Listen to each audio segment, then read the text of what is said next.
Assalamualaikum semuanya. Perkenalkan, nama saya Nisa Nabila Khaira dari kelas 12 MIPA 1 SMA Negeri 9 Padang.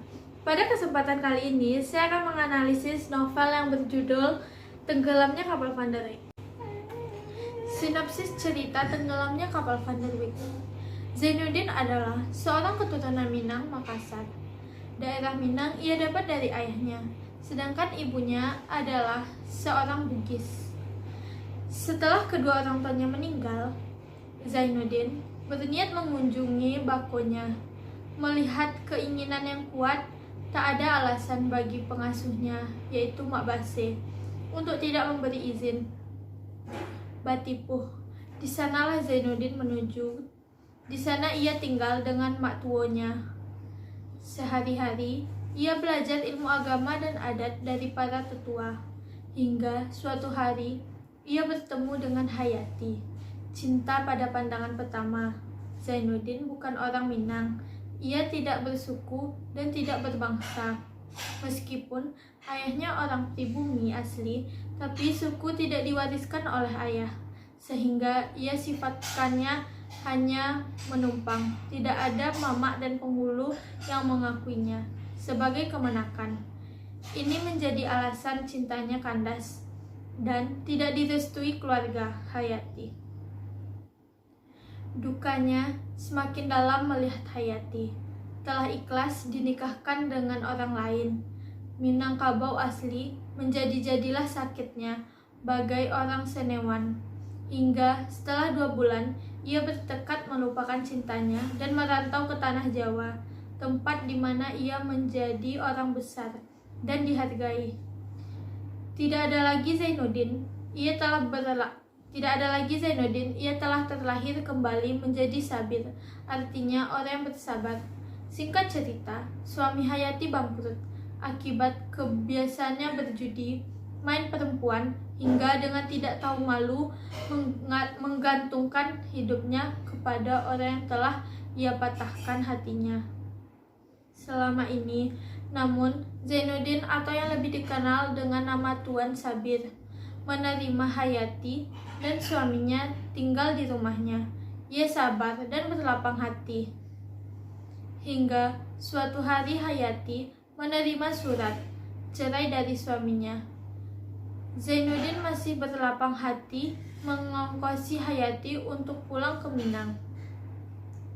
Meskipun Hayati tetap ingin hidup bersama Zainuddin dan berharap cintanya akan bersambung kembali, namun Zainuddin menolak Hayati dipulangkan dengan kapal kapal Van der Wijk dari Surabaya.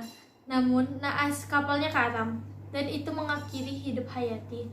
Hal itu kemudian menjadi pukulan yang telak bagi Zainuddin akibat keegoisannya. Nilai-nilai budaya dalam novel Tenggelamnya Kapal Van der Wijk karya Hamka dapat dikatakan sebagai berikut.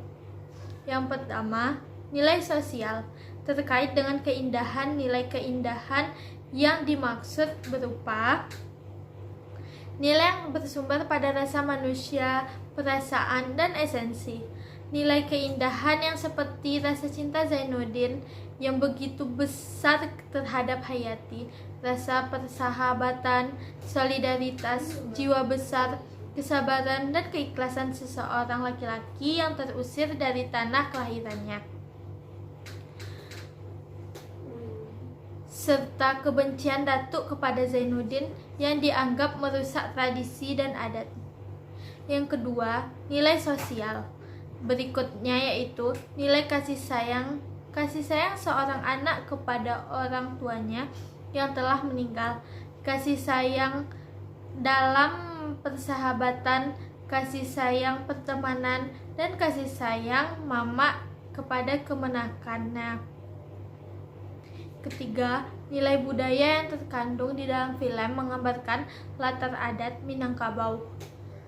Adat istiadat yang sangat dijaga dan dijunjung tinggi dalam kehidupan sehari-hari, sehingga tidak ada yang boleh merusak tradisi, kelembagaan, dan keaslian orang Minangkabau, serta mempermalukan atau mencoreng nama datuk dan niniak mama. Yang keempat, nilai sosial dan budaya yang menjadi temuan memiliki spesifik dan khasan budaya Minangkabau.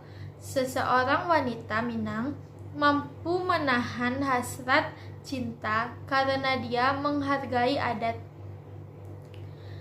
Pada sisi lain, seseorang pemuda yang ditokohkan dalam film tersebut mampu melihatkan sikap yang ramah dan baik kepada orang yang telah mengecewakannya. Amanat yang terdapat dari novel Tenggelamnya Kapal Van der Wijk yaitu, jika cinta itu tulus dari hati yang sebenarnya, maka cinta itu tak perlu dipaksakan untuk dimiliki. Dalam hidup kita tidak dapat dengan mudah putus asa dan harus selalu memiliki tujuan hidup. Cinta tak sampai seharusnya bukan akhir dari segalanya. Jangan memelihara dendam kepada orang lain. Sekian yang dapat saya sampaikan. Apabila ada kesalahan, mohon dimaafkan. Assalamualaikum warahmatullahi wabarakatuh.